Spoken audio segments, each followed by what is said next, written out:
Alright, just thought I'd show a couple of things real quick here before I continue to take this apart. You can see right here, this is your brake adjuster, and when you back up, it'll actually, this piece will move up and down, and it will crank this little gear, and it'll click and keep your brake shoes adjusted properly. So every time you back up, that's happening. Every now and then you'll actually hear it make the noise.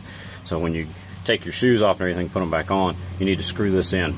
One side is right-hand thread, the other side of the vehicle is left-hand thread. To be honest, I can't remember which one is which. I think this is the right-hand thread side, but I won't know for sure until I start playing with it.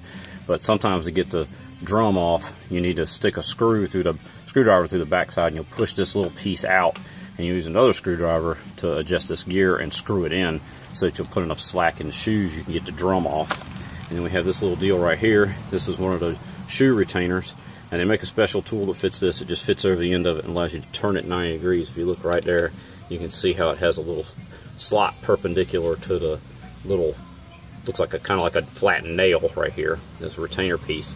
And so what you want to do, if you don't have that tool, you can grab your Jim Dandy pair of pliers here, put your pliers on it like this, and then turn it 90 degrees and pop that rascal right off. And that's a little easy tip if you don't have the right tool. And there's some other things that they're not easy tips, but sometimes getting these big springs, and this thing's got particularly big springs on it. There's a pair of pliers that's for doing that, which I'm probably going to use, even though you can sometimes pop them on there other ways. But anyway, I just thought I'd show that real quick before we go. And once again, this is the wheel cylinder right here, which is actually pushes on the shoes at the top, pushes them out at the top.